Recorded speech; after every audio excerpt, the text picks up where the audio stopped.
is because of George Bush's Iraq adventure. What's the cost? $2 trillion, $3 trillion? Does anybody really know? Bush lied. He said that when he first went in that the war would pay for itself, he lied. You forgot that he said the war would pay for itself? And of course they could. The Iraqis could be forced to pay us in oil, reparations for the amount of money we spent. They could never replace the lives that were sacrificed for their freedom, but they could pay in oil. Why are they not being told to pay us in oil? Because the Seven Sisters oil companies don't want that much oil put out into the marketplace for free, so to speak. It would drive the prices down. So, use common sense and you'll come to agree with me. If you use your bigotry, you'll never agree with me. If you continue to be a bigot and you continue to boycott reason, you're never going to reason with me. Many people who declare themselves to be liberal really are. Many people who declare to be progressives are not progressives. They're communists, mean-spirited, and intolerant. I had a dream last night where a voice spoke to me from heaven, and it said something, I can't remember exactly, it was something like, I distinctly remember the word vigilant. The voice said to me, be vigilant and be tolerant. I said, that's a very good phrase, and I tried to think what it meant. Be vigilant, which is obvious, and be tolerant. Now, the be tolerant part is a very interesting one, because tolerance doesn't mean permit yourself to be rolled over by everybody under every circumstance. There's a difference between tolerance and stupidity. There is a difference between tolerance and naivete. There's a difference between tolerance and gullibility. There's a difference between tolerance, and I can give you 5 or 10 other words that have been lost to the American conversation. Tolerance is an awfully big word, but it doesn't mean gullibility. It doesn't mean naivete. It means tolerant. Tolerant means judgment. But the liberal has been brainwashed into not being judgmental, which has turned them into a sort of an individual who will let anything go except conservative thought. So think of my words, be vigilant and be tolerant. It came from my subconscious to you. Take it as my gift. Be vigilant and be tolerant. I didn't say be vigilant and be intolerant, did I? Because if I said be vigilant and be intolerant, then the vigilance would have less meaning. Vigilance requires analysis. Vigilance requires work. Liberals and progressives don't like to think about these things. They want to leave it to the government to do it for them. I don't. The reason I don't trust government is because they're just people like myself. And I know that I'm emotional. I know that I'm capable of making errors. And therefore, I know that the people who run my government are emotional and capable of making errors as well.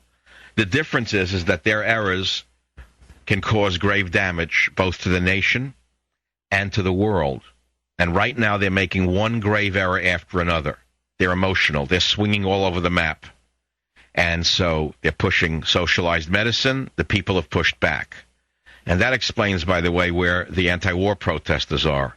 The rent-a-mobs of anti-war protesters have been twittered, and they've been told to go out and argue against those who would fight against socialized medicine. Savage. Michael Savage. Afternoons 3 to 7. On Talk 910 KNEW. And online at 910KNEW.com. Eddie, my love, I love you so. How I want it for you. It is Rock and Roll Tuesday on the Savage Nation, only because I want it to be so. Welcome to the program. Please, Eddie, don't make me wait too long.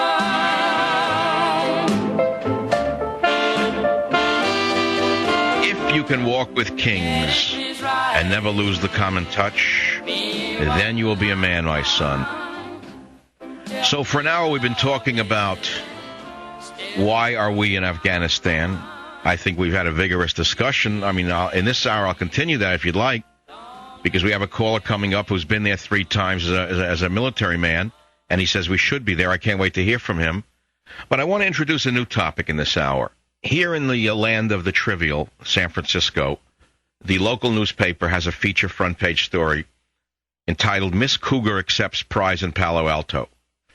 Anything to do with sex is big news in the Bay Area because they have their heads up at the you-know-whats here. And they talk about Miss Cougar America, age 42, and her boyfriend, age 22. It's a new beginning for me, said the suburban management. Cougar, married for 20 years, recently divorced and ready for something or someone new. I went from soccer mom with short hair, flat-heeled shoes, and fanny packs to cougar. I believe every woman has a cougar in them, someone who doesn't need a man for anything other than companionship, meaning sex, hot sex. So now they have a national cougar convention. And if you don't know what a cougar is, it is older women who have lost it, who attract younger men who are so messed up emotionally that they can't find a woman their own age and are only attractive to old women. But they fancy it up and call it something else. And so they have a thing called Miss Cougar. I suppose it's harmless. If it's consensual, it's fine. But I've been thinking about this cougar thing. I would need a woman over 100 if I were looking for a cougar. You ever think about that? In other words, it's older women and younger men. And it says it doesn't matter nowadays. We're past that barrier. It matters what you bring to the table, he said, a 24-year-old guy who likes old women. And he says, look at Sotomayor, Condoleezza Rice, Hillary Clinton pushing the boundaries in the working world. The Bay Area is the perfect place for this. Yeah, everything, the Bay Area this, the Bay Area that. Build up a bunch of schmucks, Bay Area. Out of town, the whole thing's out of town. That's all. There are no limits to the lengths that women will go to in order to have sex. Now are they going to have a pride contest about old women and young men? This is ridiculous. It's clownish.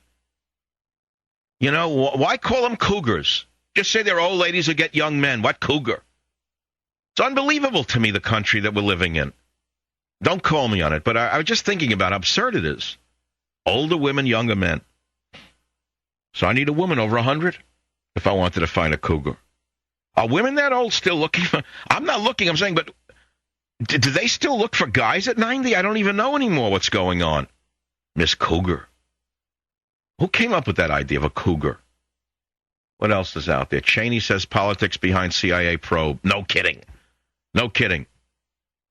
Former Miss California sues over firing. She should let her win. She was picked on because of her politics. Miss Cougar accepts prize. Giants sweep Rockies. I am so not interested in sports. Although I must tell you, Sunday, I got to tell you, I mean, it was really a spectacle. I went out on a big boat. A friend brought up a 60-foot Manhattan. It's a Sunseeker. And a group of us went out on the bay. And we went past the park, the baseball park. We pulled into the cove. Wow.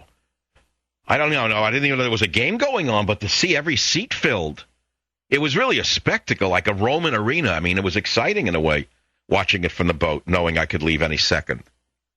I know it's a big world. People have different likes. I like boats. They like ball games. Why not? I don't care. But I'm saying it was amazing, the size of the stadium, and every seat was filled. Saturday it was summer, 93 degrees. You could suffocate. The next day I went out on the big boat. It was windy, cold, blustery, amazing how it changed.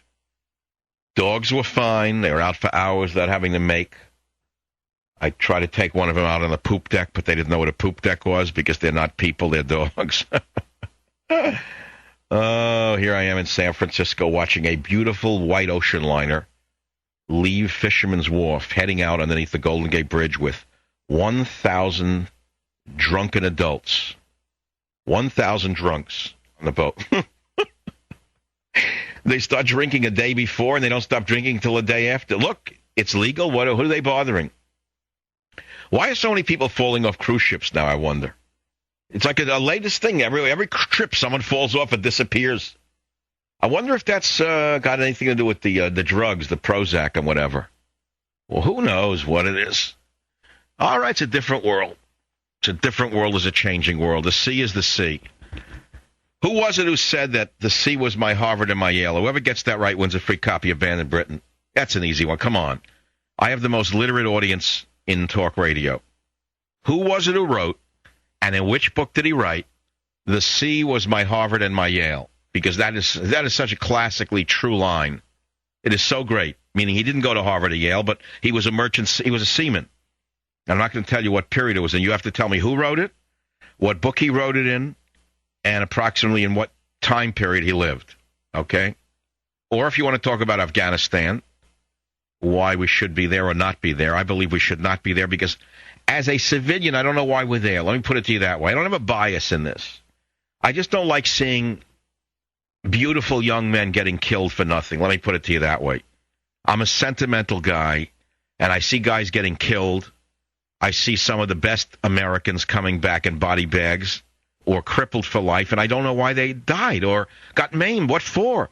I mean, it's one thing to fight the Nazis in World War II. Let me say, anyone can understand that war. That was a clear war for our survival, for our way of life.